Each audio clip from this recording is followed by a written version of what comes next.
Buckle up, AOT fans. Today we're going to be reviewing quite literally one of the best AOT parts in the entire series, and that is Season 3, Part 2. This is definitely one of the most emotional, storytelling, and action-packed seasons of AOT. So yeah, buckle up. It's one-on-one here, and today we're going to be, obviously, as I said previously, reviewing AOT Season 3, Part 2. It's an emotional ride. It's a lot of gut punches, action, story, plot, and so much lore. And it's going to be a good one. So stick around. Let's get right into it.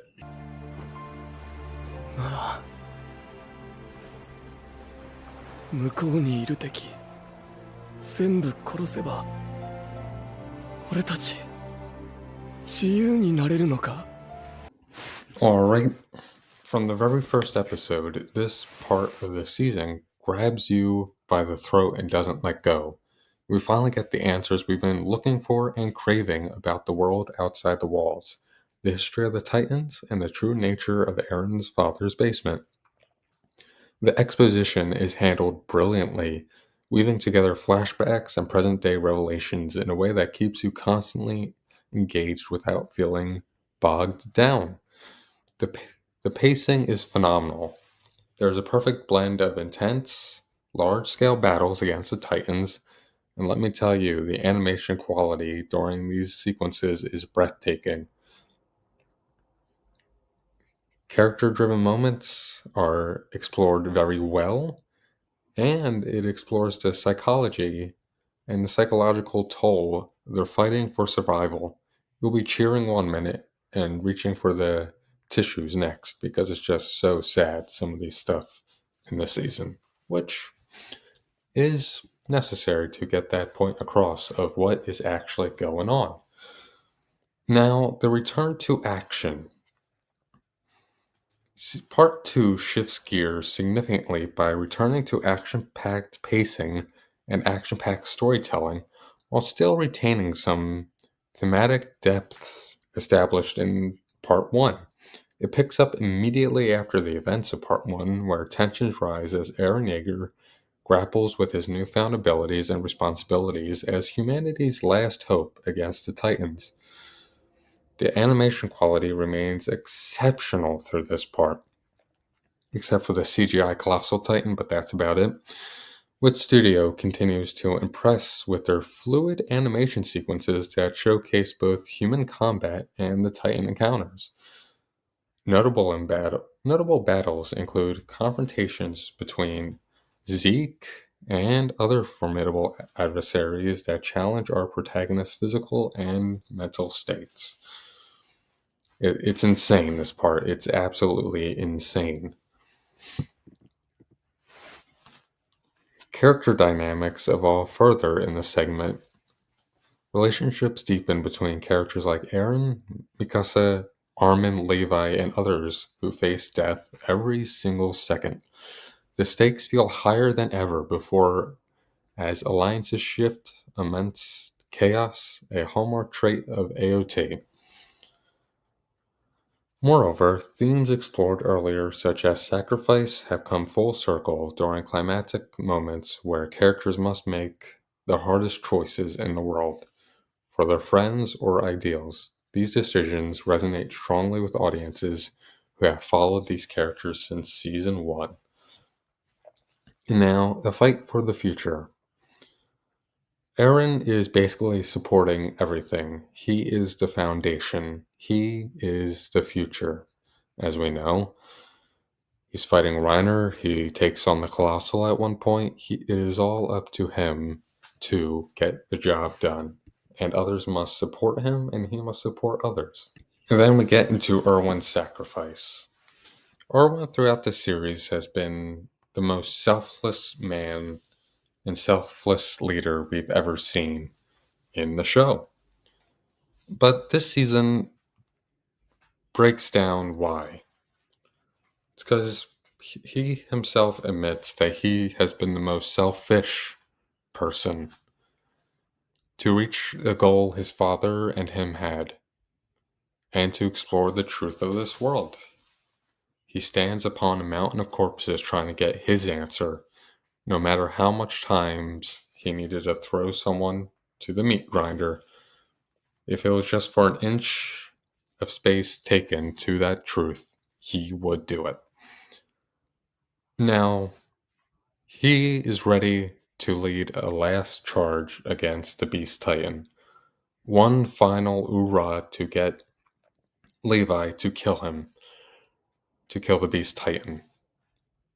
He rides his horse, he leads the charge, and he is ready for anything. But why is that? Levi basically said, "Give up on your dreams and die." And that resonated with him because that's basically what Erwin basically told others. And so he did. With that one last speech that makes us all just want to charge and fight for a foreign country.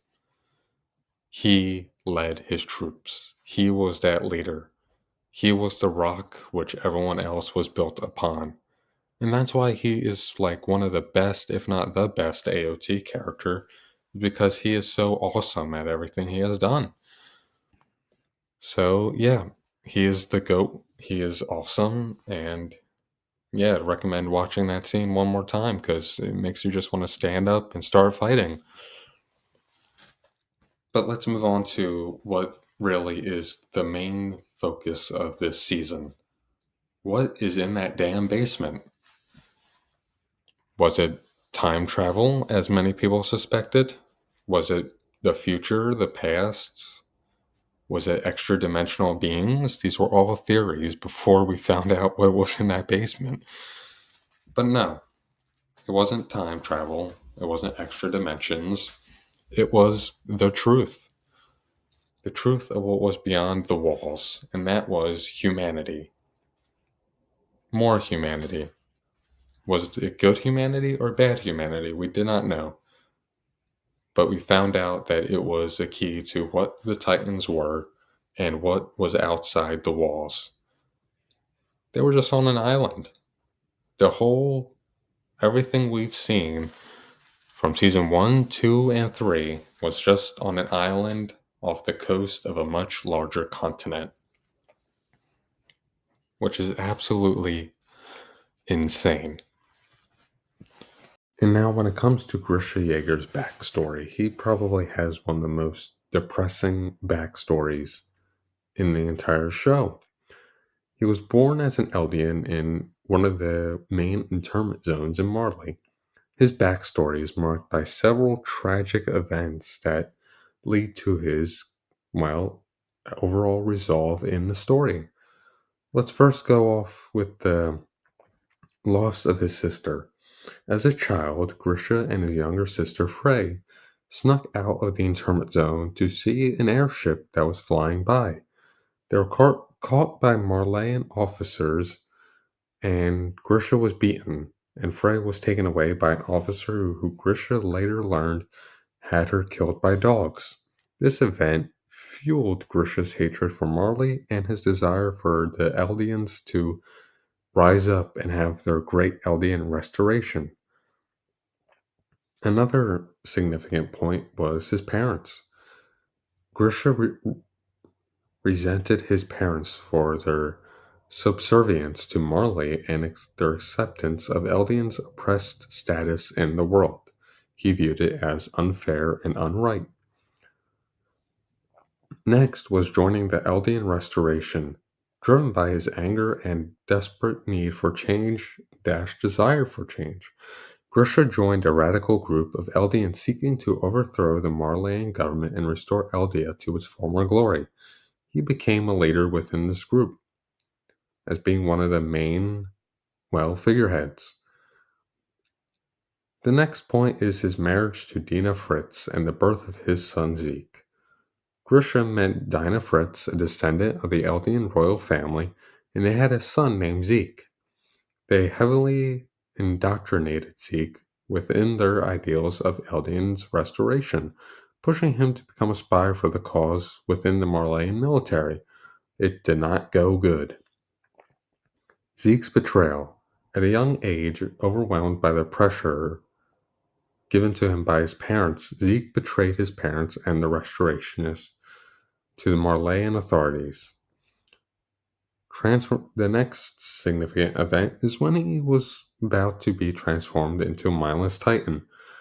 As punishment for their actions, restorationists, including Dinah, were taken to the island of Paradise and turned into pure mindless titans. Grisha was saved at the last moment by Eren Kruger, a Marleyan officer who was secretly an Eldian spy and the holder of the attack titan.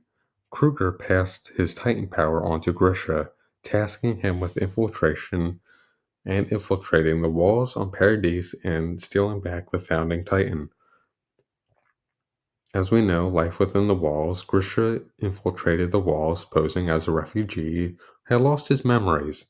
He was taken by Keith Sidus and eventually settled in Shigatsuya, where he met and married Carla Yeager, and they had his second son, Eren. And obviously, we know that. So, yeah, that's Grisha's backstory. One of the most depressing yet insane stories out there. Now, before we finish off what the whole season is about, let's go over some themes. Throughout season 3, several prominent themes do emerge. One of the biggest ones is power dynamics. The struggle for power manifests not only throughout physical confrontations, but also through political maneuvering amongst factions within the society, which is also what happened in part 1 of this season. Another one is identity. Characters grapple with their identities. Who are they? And what is their position in society? Because this is a pretty big and complex society that the world of AOT is in. And the last one that I could think of is sacrifice.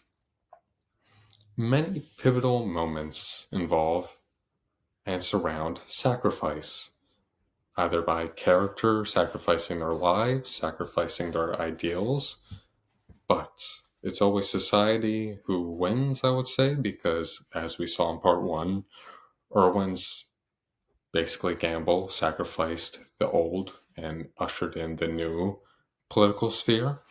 And in part 2, Erwin's physical sacrifice of him and his men led to them winning. They defeated Zeke in quotation marks because, well, Levi failed, even though he regrets him later on, but he still failed. Then we have Grisha sacrificing everything to basically see if he could win.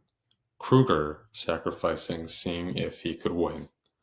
It's always about sacrifice in this part.